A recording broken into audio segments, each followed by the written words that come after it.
اور گھنٹوں تک کوئی بیک اپ ایمبولینس نہیں بھیجی گئی۔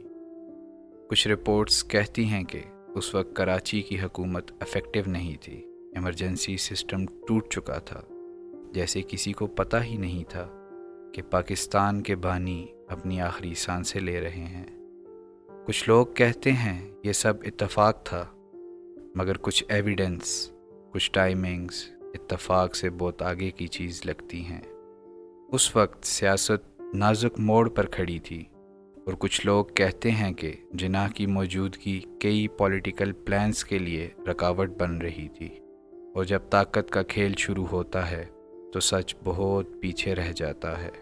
آپ نے سنا ہوگا کہ جناح اپنے آخری دنوں میں کچھ فیصلوں پر ناراض تھے، کچھ لوگوں پر بھروسہ نہیں کر رہے تھے، اور کچھ پلانز جنہیں وہ روکنا چاہتے تھے وہ کسی اور ہی سمت دھکیلے جا رہے تھے۔ تو کیا یہ ممکن ہے کہ ان کی کمزور ہوتی صحت اور ان کی موت کی حالت صرف میڈیکل نیگلیجنس نہیں تھی، بلکہ کسی اور کے لیے ایک بہت بڑا پولیٹیکل ایڈوانٹیج؟ مگر جناح کی کہانی کا سب سے گہرا راز ان کی بیماری یا ایمبولینس کا واقعہ نہیں، بلکہ وہ ڈاکومنٹس ہیں جو یا تو کبھی سامنے ہی نہیں آئے یا پھر آتے ہی غائب ہو گئے۔ کچھ لوگ کہتے ہیں کہ اس دور کی کچھ میڈیکل فائلز جن پر جناح کے علاج کی اصلی حوالہ لکھا ہوا تھا، انہیں مس پلیس کہہ کر بند الماریوں میں ڈال دیا گیا، اور آج پورا پاکستان ان چھپے الفاظوں کے پیچھے پھرتا ہے جو ان فائلز میں لکھے گئے ہیں۔ ایک پرانا کلیم یہ بھی ہے کہ ان کے پرسنل فزیشین ڈاکٹر الہی بخش نے اپنی ڈائری میں کچھ ایسی باتیں لکھی تھیں جنہیں اگر ہم آج پڑھیں تو جناح کے آخری دنوں کا منظر بالکل بدل جاتا ہے۔ اس ڈائری میں لکھا تھا کہ جناح کے بیڈ کے پاس ہمیشہ کچھ لوگ موجود ہوتے تھے جو ان کے علاج سے زیادہ ان کے فیصلوں میں دلچسپی رکھتے تھے، اور جب بھی ڈاکٹر ان کا ٹریٹمنٹ بڑھانا چاہتے کوئی نہ کوئی رکاوٹ سامنے آ جاتی۔ یہ صرف میڈیکل نیگلیجنس نہیں لگتی، یہ ایک پیٹرن جیسا لگتا ہے، کہ ایک ایسا پیٹرن جہاں کسی کو ان کی صحت سے زیادہ اس پاکستان کی فکر تھی جو ان کے بعد کیسا ہوگا۔ ایک اور راز جو پاکستان کی عام عوام کو کبھی بتایا ہی نہیں گیا، وہ یہ ہے کہ اس وقت جناح کے پاس جو سینسیٹیو پولیٹیکل رپورٹس آتی تھیں، اس میں کچھ ایسے لوگوں اور ملکوں کا ذکر ہوتا تھا جو نئے بنے ہوئے پاکستان کو اپنے نقشے کے مطابق چلانا چاہتے تھے، اور جناح ان میں سے کئی فیصلوں کے خلاف تھے۔ ان کی ڈائری میں ایک جگہ لکھا ہے کہ پاکستان ابھی آزاد ہوا ہے، مگر اس آزادی کو بچانے کے لیے ابھی بہت بڑے فیصلے کرنے ہوں گے، لیکن یہ فیصلے جنہیں وہ اکیلے لینا چاہتے تھے انہیں لینے کا موقع شاید کبھی ملا ہی نہیں۔ کیا یہ ممکن ہے کہ جناح کی پولیٹیکل اسٹرینتھ، ان کی انڈیپینڈنس اور ان کا ان کمپرومائزنگ نیچر کسی کے لیے پرابلم بن گیا تھا؟ کیا یہ ممکن ہے کہ کچھ لوگ جو پاکستان کے نظام کو اپنے حساب سے چلانا چاہتے تھے، انہیں پتہ تھا کہ جناح زندہ رہے تو وہ ایسا نہیں ہونے دیں گے؟ ایک اور عجیب بات جو آپ جیسے لوگ پہلی دفعہ سن رہے ہوں گے، جناح کو کوئٹہ لے جانے کا فیصلہ کسی فارمل میڈیکل بورڈ نے نہیں دیا تھا، نہ کوئی ایمرجنسی میٹنگ ہوئی، نہ کوئی سیکنڈ اوپینین لیا گیا۔ یہ فیصلہ ایک دم سے ہوا، اور پھر ان کی حالت اس سفر کے بعد اور تیز گرتی چلی گئی، اور جب انہیں کراچی واپس لایا جا رہا تھا تو ایمبولینس کا بریک ڈاؤن اتنا پرفیکٹلی ٹائم تھا کہ کچھ لوگوں کا کہنا ہے کہ یہ صرف ایک ایکسیڈنٹ نہیں بلکہ ایک ڈیلے تھا، ایک ایسا ڈیلے جس نے ان کی جان سے زیادہ کسی اور چیز کو وقت دیا۔ اور پھر ڈاکٹر کا نہ آنا، ایمبولینس کا بیک اپ نہ بھیجا جانا، اور کئی گھنٹوں تک کوسٹل روڈ پر قائد اعظم کا بے سر و پا پڑھے رہنا۔ کیا یہ سب صرف سسٹم کی کمی تھی، یا پھر سسٹم کو اس وقت کسی اور نے روک دیا تھا؟ کیونکہ کچھ لوگ کہتے ہیں کہ جناح کی موت کسی وجہ سے نہیں بلکہ کسی کے لیے ہوئی۔ اللہ حافظ۔